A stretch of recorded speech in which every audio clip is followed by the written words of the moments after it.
What's up, Model FAs? David DeCelle here, CEO of Model FA and your host of the Model FA podcast. And we are joined here today by actually a fellow podcast host, someone that I originally connected with on LinkedIn. He was kind enough to give me some time and join the show, Jeremy Hauser, who is the Vice President and Senior Advisor Development Consultant over at Simplicity InsureMark and partner at Simplicity Group. And I did mention his podcast. He is the host of the Advisor Mentorship Podcast. Jeremy, welcome to the show. Thanks for having me, David. Looking forward to our chat today. Likewise. And so I guess to kick things off, I actually before we kick things off with your background, how long have you been doing your podcast? So, podcasts started in 2021. Um, really was more of a way to just try to become more efficient in my role. I work with independent advisors. And so, throughout the days, sure, advisors could probably relate to this. You have the same conversation probably with customers and prospects over and over and over again. So, wanted to be a little more efficient. So, the idea started with the conversation of having one message every other week that would go out to my distribution team. And then for the start of it, a lot of bumps in the roads. Is anybody actually listening? So there's a lot of the grunt work, as you probably know, David, just getting things going, trying to get people to at least click on your information just to hear. And yeah, so 2021 we started that, but we're officially coming into the fifth year and have been growing ever since. So the evolution of video has also started to really take place in the last couple years. So, but 2021 is when we started. Sweet. Yeah, it's I'm sure it's the same for you, but it's certainly efficient, but it's also fun. Like Yeah. you and we had an intro call. I rescheduled on you due to power outage with my internet and whatnot. Um, but we made it here today, and now we get to have a high quality conversation. And frankly, selfishly, uh, I get to take some of your knowledge and share it with my audience, and hopefully they go and check you out as well. So I love having people like you on the show that know more and or different things than I do. I view myself as the messenger, so to speak, or the vessel of other smart people to help advise out. Yeah. No, we're same thing. I mean, literally, so that's the purpose. Actually, if I go back to just the show when we started, it was more around, yes, being a little more efficient, but also there was a opportunity to explore that for other advisors. So I realized instead of being the one, because I coach a lot of advisors on best practices of just being entrepreneurs, how to be more efficient, how to implement systems and processes in their business to communicate to customers. And the main thing was it got to a point of me saying, hey, you should really start to do a podcast. It'd probably help you out with client retention, and maybe it would also expand your brand to become more of an authority across the nation, as opposed to just, what do you say to somebody when they ask you a little bit about who you are? So after months and maybe a year or two of telling advisors to do it, I said, you know what? I'm just going to start doing it. And Eat so my own cooking. so once I started doing it, then all of a sudden advisors I was working with, they started to check out the show and they really liked the guests that we'd have on. But most importantly, it was the new advisors that didn't really know who we were. So it was just a way for what I call what sells for you when you're not there. It removed me from the sales process to where they could actually go and listen to previous episodes. And so as advisors got to know us a little bit more of what we do, they started listening to the show. They realized, you know what? I kind of like that and I'm working with you. So I think my customers might like that too. And so it just started to snowball over the last 3 or 4 years. And here we are. It's pretty, but it is fun. Going back to your point, I got a very creative mind. So it's somewhere, it's like an outlet where you get to share and talk to people you actually want to learn from. So honored to be on your show. Well, appreciate that. Appreciate you joining. Give us a sense, Jeremy. So, did you get into this industry fresh out of school? Like, what was your journey to the point where you are today? My actual journey. So we'd started back in 2011. So I got into the industry then. I played college baseball. And so whenever I would come back home from ball, I never did the route of going out and playing in the summer. So I actually took the summers off. Still worked, obviously, it worked out at the house and so forth. But actually, my junior year, no, my sophomore year and junior year, I ended up partnering up and doing a internship with one of our local advisors at Edward Jones. So I was getting my finance degree and I didn't know anything about anything. So I just knew, hey, people said that look into becoming a financial advisor. It seems pretty great. You can talk to people about their assets. And really, if you're a outgoing person, the opportunities there, as all advisors listen to the show know. So did a little bit of the internship, did some shadowing of him during the appointments, learned a little bit about Edward Jones, and then ended up baseball career ended. Started to actually go following school into move back to Houston. I went to school in Austin, Texas. So went back, moved back to Houston, and a company that actually I interviewed with. It was just one of those opportunities where they talked a little bit about what they do. They manage a team of advisors. They help people protect their assets. And if you enjoy the sports background, you become a coach in this role. And I was like, man, this sounds amazing.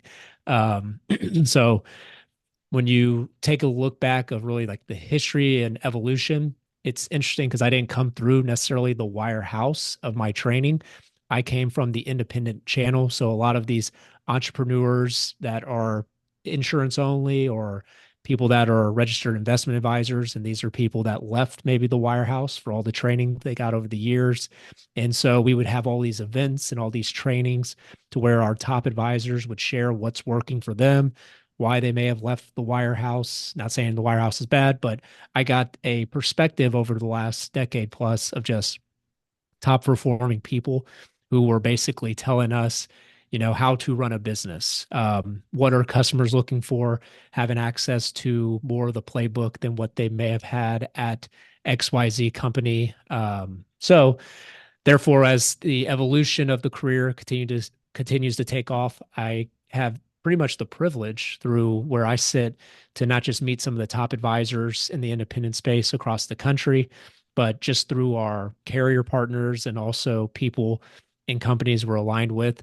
It was basically not being, I would say, I use the term lightly, brainwashed of how to come in and cut your teeth in the industry.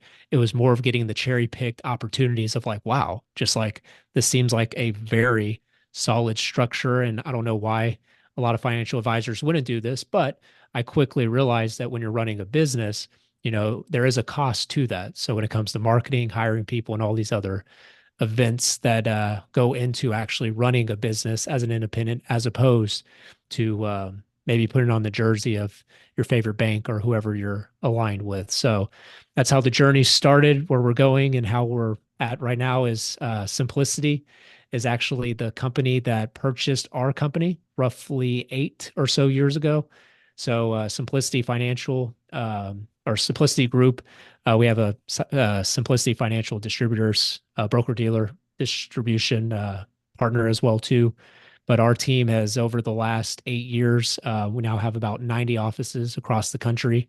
And so we've quickly evolved from a very small mom and pop independent office to now being part of a pretty large juggernaut that does about 400 million of target life, 11 billion of annuities, and I think we're at about 11 billion of AUM. So we're really taking the best of all processes for advisors and trying to streamline that into one Simplicity to help advisors just run a more efficient business.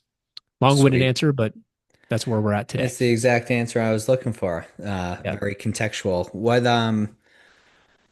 What does it look like now? Are you still on the client facing side for a percentage of your time and the, coaching for advisor side, or is it mainly coaching advice? Like what is your current day to day look like in that regard? Yeah, so current day to day is I'm basically the person behind the scenes. So nobody really knows who I am, essentially, especially the customer when they're working with the financial advisor. So yes, we have an arsenal of resources and a great amount of players on our team to help out with an advisor when it comes to putting together their proposal, helping them from the back office of creating their brand, helping them with their website, helping them with messaging, their mission statement, their waterfall report. So actually running their business, their day to day, hiring people. So we do a lot of things behind the scenes to help basically prop up the advisor through systems and processes we do with others. So all of my time is basically talking and conversing with that entrepreneur advisor. And then as we've evolved, we're now helping out with like their staff members, training their staff members, doing other things. And but the main goal is to help them out to become more professional and also attract the right type of prospect, and in hopes with those prospects we're going to convert those prospects to clients. And our team does everything from the insurance side of the business to assets under management, but we're not beholden to just like one or two companies. We got a whole playbook for advisors to plug into, but all my time is talking with and to financial advisors. Sweet. What do you find in working with advisors? In my mind, there's two main, categorically, anyways, main sort of potential pain points when it comes to growth. One is, well, how do I grow? Like, how do I get new people in the door? The other one is, hey, I have new people coming in the door, but I need to grow my team, right? My human capital, my infrastructure. I need to refine my systems and processes. And I'm sure you come across advisors who are better or worse at one of those more so than the other. But what do you find is most common? Do you find that it's most common for them to want to grow but not know how to, or know how to grow but don't know how to handle it? So very, yeah, both of those are very common. The first thing I would say, especially if it now, I want to make sure I'm talking to the right person. If they're Are they like an independent advisor, like a registered investment advisor, or is this like a broker dealer, registered rep who's affiliated with a larger team? I mean, I think the question could be relevant to both audiences to a certain degree. I think from a broker dealer perspective, there's probably more institutionalized solutions that they can tap into to help with their learning Yeah, curve. Uh, but you can take the question whatever yeah. direction you'd like. So for the most part, majority of who we work with, and we do work with registered reps as well too. We're actually approved on almost all of the I wouldn't say all, but majority of broker dealers out there of groups that they can work with. But we're just limited of what we can discuss. It's mainly around product. But I would say on the independent space, especially RIAs and individuals that are entrepreneurial mind, but they got the whole playbook. It comes down to delegation and just figuring out how much of their worth is per hour. A lot of our advisors, I would say, when it comes to scaling, everybody feels like, that RMD form or whatever that particular form or that piece of paper or getting a client to you know, chase them down, follow up with them to get them back on the books. It just has to be done by them, and unfortunately, that's not the case, especially working with higher net worth individuals. So people have to, what we found, the entrepreneurs that start to make a little over $400,000 to 500 grand plus, they start to really leverage their time, and they just become experts on things that are below the line activities for them that they're not doing well. They delegate that out to the right people. And so, how do you find the right people? There's processes to put in place to really maximize the efficiency of who they're speaking with. So, certain things to where the doctor analogy that I use a lot. So, at the end of the day, like I just literally booked at a doctor's appointment just now. And so, we're doing like a checkup. And I call obviously the brand and the person for the doctor, but I don't speak to the doctor. I speak to the receptionist who is taking all my information, all my data, booking the appointment, on behalf of the doctor. A financial advisor, it's the same thing. There's no reason why that individual should be taking those type of calls. There should be a screening process that's put in place. If people come into the actual process of wanting to meet with the financial advisor, it goes back to what I said earlier on the show. What sells for you when you're not there. So then advisors need to start thinking outside the box and become creative of what marketing message is out there to help get their name and face in front of their ideal customer. And if it's not a system that they can plug into, it becomes who. Who is the person that can get my message out there to the marketplace where I don't have to focus my time and energy as an advisor getting my branding out there. I have other people doing these type of things to keep the pipeline constantly full. So delegation, I would definitely say, is probably one thing we see the biggest struggle with, letting go of control. Also, like I mentioned, for financial advisors, because that is tough. And one actual exercise we've done here as of late is we do a time audit with advisors. So have you ever had them do like a time audit of how much time they actually spend out of, if we I just say I 40 hours a get week? I get so much pushback on that because I don't know how you structure it, but I have them do it in 15-minute increments. And it is so painful to, I'm like, I want you to track when you're in the bathroom, like track everything. But time and time again, once they get over the initial resistance, they come back and they're like, holy cow. Like I Mhm. am spending so much time on things that are important, but they don't need to be done. But like I'm talking, it's usually between 20 at a minimum, and that's even rare, to like 40% of their time is spent on stuff that they shouldn't be spending their time on. Mhm. And so how do you, I mean, and it's not even just which is amazing. And one simple task, like people don't realize, or they do, but they refuse to like really keep it simple. When it comes down to especially managing your time more efficiently, if it's not on your calendar, it's never going to happen. Hmm. So it's very important to live and breathe off of your calendar. And not to mention some of the best practice tips. So, something we tell our advisors is put in buffers. Make sure you're not back to back. So, like, someone can't just click on your Calendly link or whatever link you have, and then all of a sudden somebody signs up for 2 o'clock. 2:30 should not be available.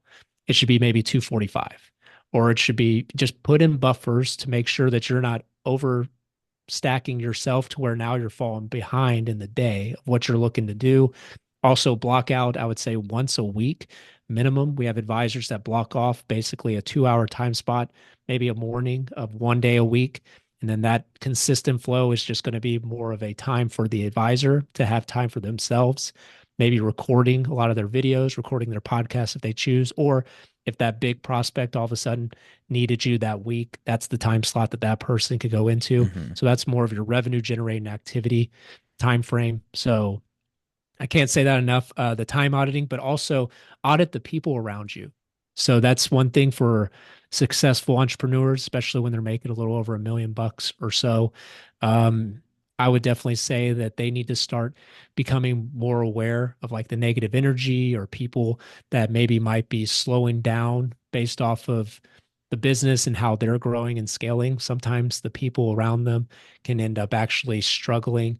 Um, Although you're still nice, you're kind-hearted, but maybe some people around you or your inner circle, you are who basically the top 5 people, the most that you hang out with on a weekly basis, you are a reflection of those individuals. So if you start to see yourself outgrowing that circle, it's nothing against those people, but you have to be mindful of that. So you have to continue as you're looking on that journey to scale. Going back to the first question you asked, that's something where a lot of advisors are starting to see as they continue to start raising their bar, working with higher net worth individuals. Those people, maybe they don't know them yet, but their circle's going to find them. But you have to know when eventually you're hanging with a crew that's very limiting, where they're limiting your upside. So I think that's one of the other fallbacks of all of a sudden people limit their potential because just the people they're around. I think so. I agree with that wholeheartedly. I think that comes in the form of friends and family, staff, clients, even.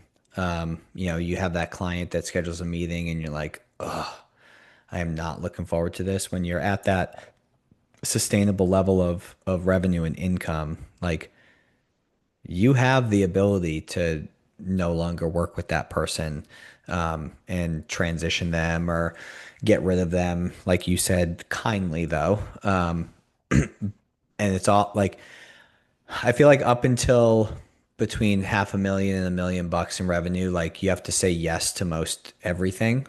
Like Hmm. I was a yes man most of my life. But to get to that next level, you have to be a master at saying no, Hmm. albeit nicely. And I remember I grew up in the Northwestern mutual system before getting into consulting. And I remember my managing partner, I was 22 or 23 at the time. And I was having some success, but I was having trouble like breaking through. And he knew me well enough to say, David, you need to get rid of your friends. And I was so offended. Sure. I didn't say any of this, but like my thoughts in my head were not kind, back to the managing partner. And it took me, I don't know, a couple years after that to like realize that he was right. And I fast forward to now, and the people that I'm with now that I consider my close friends, the people that I don't speak to every week, I speak to every day, are totally different than the people I was speaking to at 22. And as a result, my life is totally different. Mm.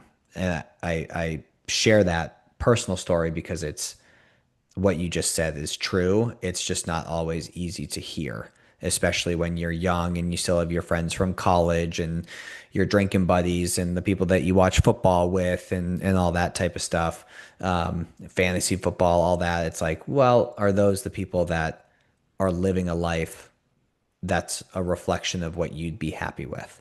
Hmm. And if the answer is yes, cool, hang out with them. If the answer is no, you don't have to cut them off, but you need to limit the amount of time that you're spending.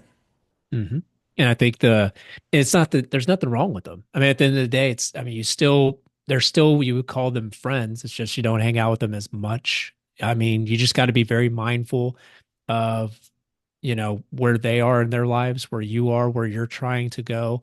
And then it's nothing against them whatsoever. But at the end of the day, if you're all about raising your standard and you're trying to become the best version of yourself, you got to look around the room to realize, am I outgrowing this room? So at the end of the day, it comes down to you as a personal decision for raising your standards. And then it's the uncertainty of, what happens next. But, at the end of it, what we find is there's a lot of individuals, a lot of top entrepreneurs that have that exact same impact. They go through that.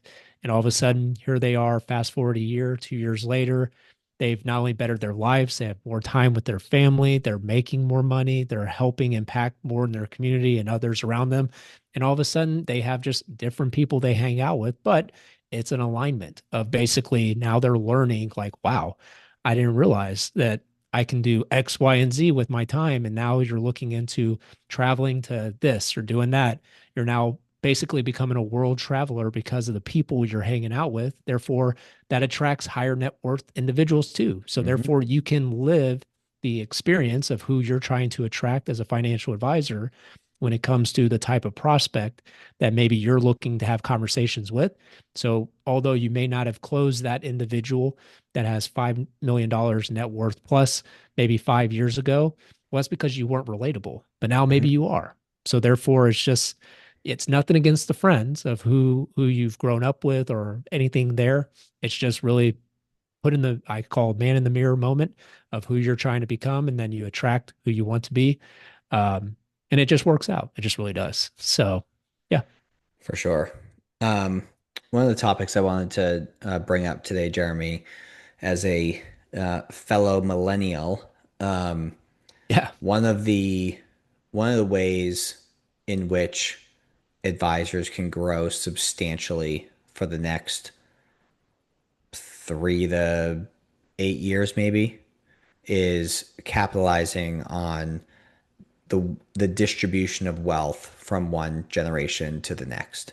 And um, with the advisors that I work with, a lot of them struggle with engaging that next generation who's going to be receiving that wealth because going back to delegation, going back to protecting your time, going back to saying no, they may not be ideal clients now, Mm-hmm.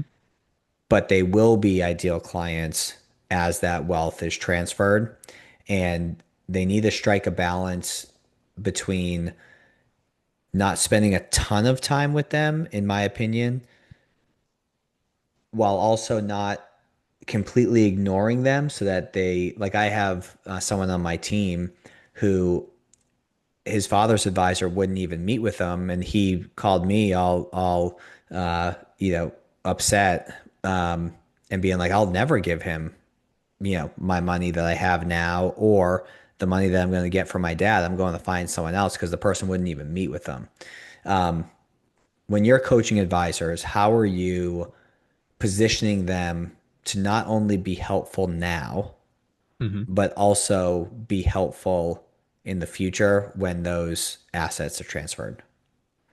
I mean, a very important stat for anybody. I beat the nail on the, I just drum, or sorry, I, Figure out a metaphor. You got whatever the metaphor is, it. we crushed it last year of saying this message in 2025. So something people don't know, so going to what you just mentioned, is that last year, did you know that the first Gen Xer turned 60? So that means the first Gen X person, think of that. So everybody talks about baby boomers and everything about the wealth transfer that's going to happen here over the next 20 years up till 2045. There's like 84 trillion of assets in motion. So if you really think about a Gen Xer and planning strategies turning 60, millennials are not too far behind. So who's going to be inheriting all this wealth? Where do they get financial information? There was actually a study that we saw. Oh, I usually crush the quote of this, but I think it's like Society GQ or something like that. They did an incredible study. They studied like over 1,000 people in America, and it looks like 72% of the millennial generation, or sorry, 72% of the Gen Z generation right now get financial advice from just the internet. So literally from people on social media. So not just Gen Z, but millennials, it's 58%. So 58% of millennials, us being millennials in our upper 30s, low 40s, I think, is what millennials range to, who primarily are going to be starting to inherit a lot of monies here over the next coming decade. And majority of how we get financial information is through social media apps. So as an advisor, so here is the opportunity. You've got to get out there. And if you don't know where to begin with that process, that goes back to the theme of what we've talked about here. You got to delegate that. Bring in some younger talent into your organization. Get people that you're partnered up with to help you run not only a social media strategy, but get your brand online to where now you have a digital footprint. So when people come in, they raise their hand saying they would like to have a conversation about inheriting, $2 million dollars of that qualified account from mom and dad. I don't even know what a secure act is. What is that? Have some messaging built out into your marketing when it comes to your website, have video content, create a YouTube channel. And you would be amazed because it seems so overwhelming. When you put a millennial in there, they can knock this stuff out just not only quickly and make sure that you have an actual structure that's set up, or even a Gen X person coming into your organization to help build up your social media presence, but the benefits of AI. So I am one of those that I don't believe AI is going to be like the greatest thing ever, but if you make it work for you, I mean, it is a way for you to become more efficient. It's incredible what you can do of creating content if you know how to utilize some of the AI tools. And you got to remember these Gen Z, the millennials, the Gen Xers, and younger generation. This is what they're growing up with. So these tools are opportunities for you to keep your business that maybe you've grown the last 15 to 20 years. You don't know where the business is going to go as technology continues to advance. When you get the right people and members on board with your team, that's where the biggest opportunity is starting to build out social media. And the last thing I'll mention on social media, David, do you actually know how many how many users on a monthly basis are on Instagram? I'm going to just guess, just for sakes of the game. I would say 150 million a month. So 2 billion. 2 billion across. So this is actually across the country or across the world. So World, 2 yeah. billion, 3 billion people on Facebook, and there's 300 million on LinkedIn. So this is a really important stat though. So for financial advisors, the percentage of financial advisors and also just industries in general. So people that are actually marketing their brand on one of these three avenues on Instagram, it's roughly 25%. 25% of people on Instagram are actually engaged and they're putting content out there on behalf of their business. So it's not everybody. So they're actually out there promoting themselves a little bit. They're putting information out there. It's 20% of the 3 billion on Facebook. And LinkedIn is the silent little secret weapon where although there's only about 310 million users on a monthly basis on LinkedIn, there's only 1% of people, 1% that are actually marketing on LinkedIn to try to attract their ideal prospect. So that's the, I would say, blue ocean opportunity for a lot of advisors as they go into social media. Yes, you need a YouTube channel. People actually, on a 30-day basis, when it comes to YouTube, people spend, I think, roughly 30 hours a month. So that's literally 1 hour a day on YouTube. That's the average consumer on YouTube. And there's even more people on YouTube than probably those three combined. Um, so the opportunity for an advisor who might be listening to this is reconsider your strategy when it comes to LinkedIn, because I think that's going to become something as time evolves, people you connect with, that's the best way and the cheapest way to get your message out there to your ideal prospect.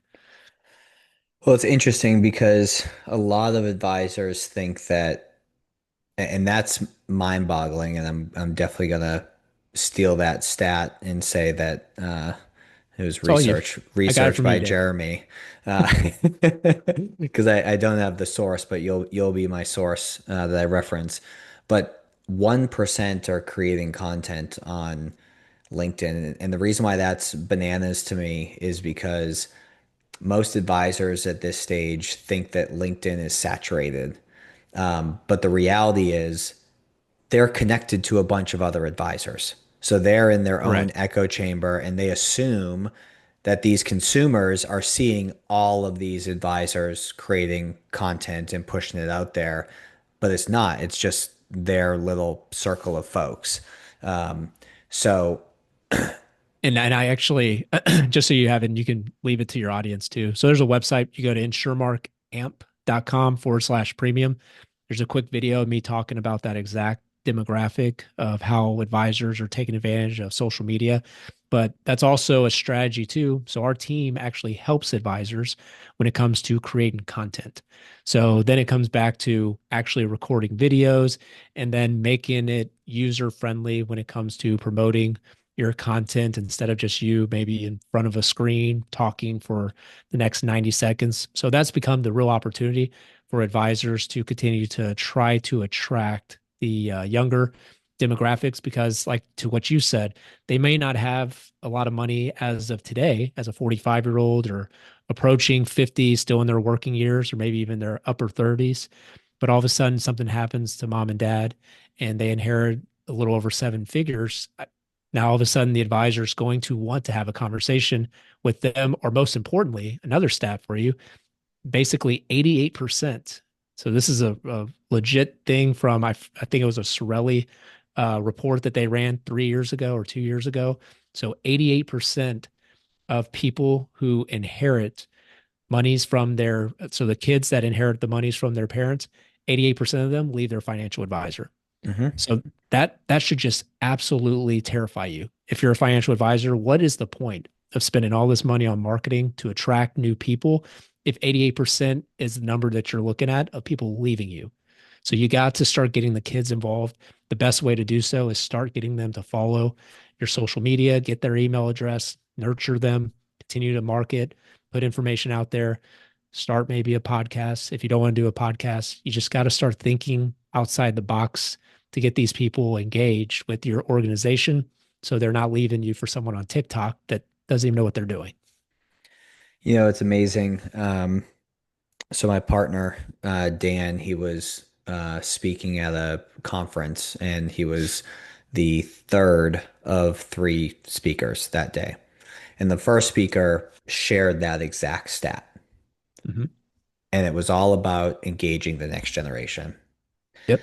The second speaker came on and talked about how there's never been a better time to get into the M&A space Yeah. and buy other RIAs. Correct.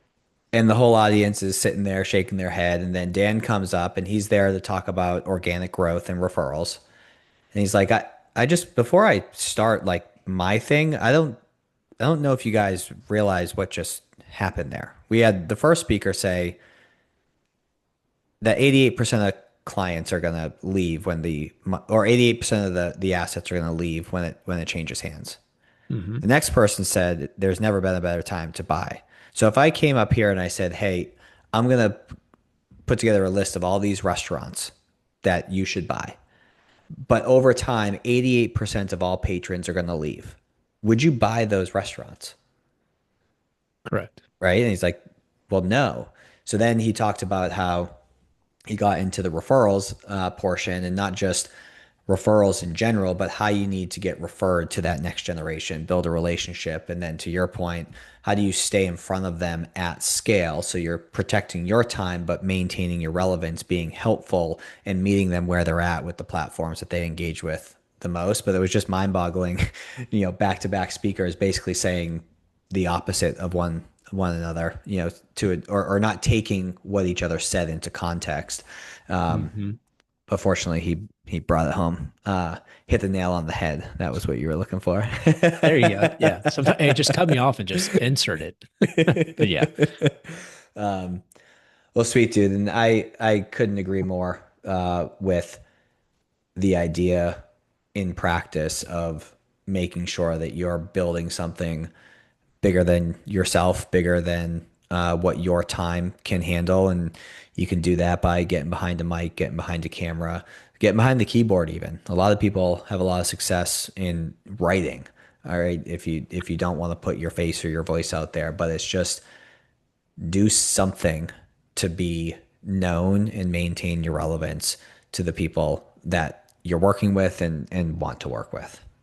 And to that point, actually, something that I've started to really lean into this year, and it's going to be it's just going to continue to grow, is you do have to become, especially if you're going to start doing a lot of things on social media, you have to become thoughtful.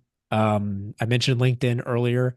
So it's very easy to go out there into Gemini or Perplexity or whatever AI source and say, hey, Perplexity, create me 150 characters of this, and this, and make me sound smart, and then copying and then that just posting. So the reason I bring that up is I think the wave that you want to make sure you're getting ahead of is the more better you become of writing and getting your thoughts out and being more authentic. That's how you're going to start to stand out in the world of sea of sameness.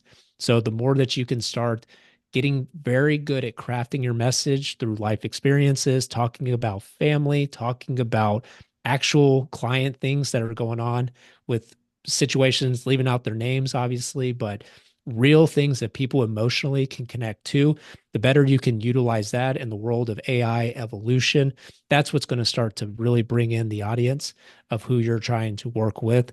And that's something that, for the most part, you can get AI going and helps you at least give you a starting point. It's the best research and development that's out there because it's free. You can at least get a starting point, but really just dive into making that sound like you as much as humanly possible. And I think that's where, if you're going to really start to explore the LinkedIn world, don't just copy and paste something from AI, make it more personal, is the one thing that I would definitely want to tell your audience as they start to embrace maybe doing social media for their actual branding purposes for I new agree. prospects. I love the phrase sea of sameness as well. As soon as you said that, I was like, I I like that. I'm gonna steal that too. So appreciate uh, sharing some things that I can utilize moving forward in my conversations. But Jeremy, this has been great. I appreciate all the perspective that you've been able to share today. If I want to listen to your podcast, if I want to connect with you, if I'm interested in following along with the things that you have going on, where do you want to send folks? Yeah, we can go to check out Advisor Mentorship Podcast. So that's our podcast. We share best practices, insights from other advisors. So just having conversations with them, talk about systems and processes that have helped them scale. We also have some pretty cool guests. We had Cam Harvey from Research Affiliates on earlier this year. We've had Jeremy Siegel. So we'll have some economists on there too. So advisors can get some inside baseball from some of the guys that might be featured on CNBC. And then connect with us on LinkedIn at Jeremy Hauser. Our YouTube channel is Jeremy Hauser Amp. And we're out there on the web. So you can find us. But the easiest way to locate us would be the website, which is insuremarkamp.com/jhauser. And then there's several of videos and podcasts on that. Sweet. Well, for everyone tuning in, as always, appreciate your time and attention. We'll certainly catch you on the next episode. And Jeremy, thanks for hanging out with me today. Thanks for your time. Thanks, David. Peace.